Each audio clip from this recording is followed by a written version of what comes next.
Hello everyone, I am Chanchal Agarwal from eastern financiers. आज हम एक बहुत इंटरेस्टिंग जार्गन के बारे में बात करने वाले हैं, कंपाउंडिंग। हमने काफ़ी टाइम लोगों से सुना है कंपाउंडिंग होता है, कंपाउंडेड इंटरेस्ट होता है। होता क्या है कंपाउंडेड? ये क्या टर्म है और क्या इम्पैक्ट होता है कंपाउंडिंग का हमारे पोर्टफोलियो पे?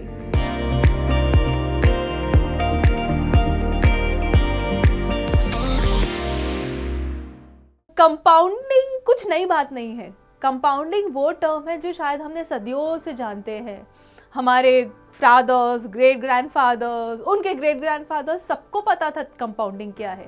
Compounding is nothing but interest पे इंटरेस्ट, ब्याज पे ब्याज। और ब्याज पे ब्याज कितना बड़ा हो सकता है, एक एग्जाम्पल के थ्रू समझते हैं। सो लेट्स अज्यूम आज हमने 100 रुपये किसी चीज़ में इन्वेस्ट किए। फॉर सिंप्लिसिटी अज्यूम कर लेते हैं कि वहाँ पे आपको 10% इंटरेस्ट बन रहा है, करेक्ट? तो नेक्स्ट ईयर आपको वो 100 रुपये पे मिलेगा 10 रुपये और 110 आपका हो जाएगा कॉर्पस। यहाँ पे कंपाउंडिंग आता है। कंपाउंडिंग क्या करता है? आपका बेस चेंज कर देता है। सो नेक्स्ट ईयर आपको ब्याज मिलेगा 100 रुपये पे नहीं, 110 रुपये पे। For the time being assume करते हैं कि वो भी 10% के आसपास आपको मिल रहा है। तो 110 रुपये पे 10% हुआ 11 रुपये। बट ये तो सिर्फ 11 रुपये हुआ, राइट? 10 से हम 11 कमा रहे हैं, मे बी यही 12 हो जाएगा नेक्स्ट ईयर। तो क्या इतनी बड़ी बात है? इतनी बड़ी बात है बिकॉज जैसे जैसे आपके नंबर ऑफ ईयर्स बढ़ते जाते हैं, ये कंपाउंडिंग का इफेक्ट उतना ही इंक्रीज होते जाता है। कैसे? आइए ये चार्ट देखते हैं। ये चार्ट क्या बोलना चाह रहा है? अगर आपने बेस मिनिमम लेट्स अज्यूम $1000 डाला होता एक इंस्ट्रूमेंट पे, राइट? और वो कंसिस्टेंटली एक पर्टिकुलर रेट ऑफ रिटर्न आपको देता रहता, आपका क्या पोर्टफोलियो होता? से आफ्टर 30 इयर्स, से आफ्टर 40 इयर्स और से आफ्टर 50 इयर्स। अब ध्यान से देखिए, 40 और 50 इयर्स में सिर्फ 10 साल का गैप है, 30 और 40 इयर्स में भी सिर्फ 10 साल का गैप है। पर अब गेन देखिए यहाँ पे कितना बड़ा आ रहा है, बिटवीन 40 एंड 50 इयर्स। ये होता है कंपाउंडिंग। जैसे जैसे आपका कॉर्पस बढ़ते जाता है, जो आपका बेस कॉर्पस है वो इंक्रीज होते जाता है, तो आप दो ब्याज कमाते हो। आप एक तो आपने जो इन्वेस्ट किया उस पर कमाते रहते हो, और जैसे जैसे आपका इंटरेस्ट कंपोनेंट बढ़ते जाता है आप एडिशनल ब्याज उस पर भी कमाते रहते हो। दूसरा एक टर्म हम बहुत लूजली यूज करते हैं, number of year of investing. और हमेशा हम बोलते रहते हैं start early, start early, start early on your investment. हम क्यों ऐसा बोलते हैं? एक और चार्ट मैं आपको दिखाना चाहूंगी। यहाँ पे दो इन्वेस्टर्स हैं, ए एंड बी।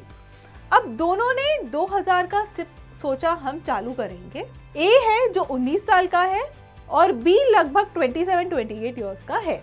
दोनों ने चालू किया 2000 का SIP, पर ए ने स्टॉप कर दिया। ए ने थोड़े साल तो किया, बट ये जब 2000 को ले लेके वो 16000 तक गया, तो करीबन 27-28 ईयर्स पे ए ने स्टॉप कर दिया और उसने कुछ भी नहीं किया। बी ने क्या किया?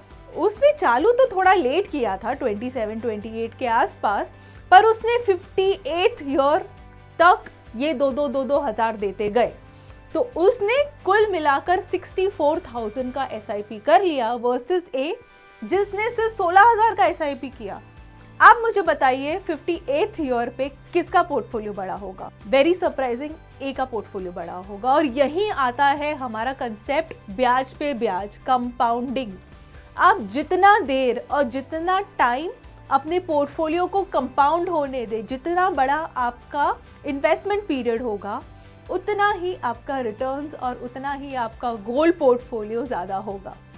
एट दिस जंक्चर एक बहुत इंटरेस्टिंग वीडियो है जो मैं आपसे शेयर करना चाहूँगी। ये जेंटलमैन की स्टोरी बहुत बहुत लुभावनी है। उन्होंने कहा है जब उनका बच्चा छोटा था, तो जो जनरली जो किड्स नेमिंग सेरेमनी होता है वहाँ पे उनको काफ़ी लोगों का गिफ्ट मिला था, पर किसका गिफ्ट सबसे बेहतर था?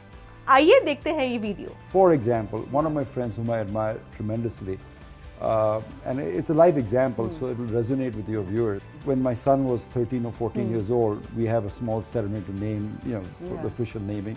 And I think maybe we had 200 guests, and all the guests gave him clothes, toys, cash, sweets, what have you, including his parents. One wise friend of mine gave him a 50,000 rupee gift, but that was in stocks. So it's still in his portfolio today, and that 50,000 has become 50 lakhs. in a Wow. period of 20 years. That is the power. Amazing. The lesson Yeah. in that, Abba, is Yeah. the share, by the way, for Yeah. those who would want to know, was HDFC Bank. So the stock is compounded, the dividends are worth probably 50,000 today, 20 years later. Think about it, 200 people gave Yeah. gifts to a child. All the gifts are forgotten and disposed of. No one remembers that. This is an everlasting gift that the friend has given. That's the power of stock. The principle this is here, that when you are young in life, Yeah. all right, you need to invest in assets that appreciate, not depreciate. सो देखा आपने कितना interesting हो सकता है compounding. अगर आप और कुछ जानना चाहते हैं और कोई फाइनेंशियल टर्म्स के बारे में जानना चाहते हैं तो प्लीज़ राइट टू अस। आप कमेंट सेक्शन में लिख सकते हैं और हम ऐसे काफ़ी सारे फाइनेंशियल टर्म डीज ऑर्गेनाइज करेंगे आपके लिए, उसको सिंपलिस्टिक फॉर्म में आपके लिए समझाएंगे। स्टे ट्यून बिकॉज इस चैनल पे हम काफ़ी सारे ऐसे इंटरेस्टिंग टॉपिक्स पे बात करने वाले हैं।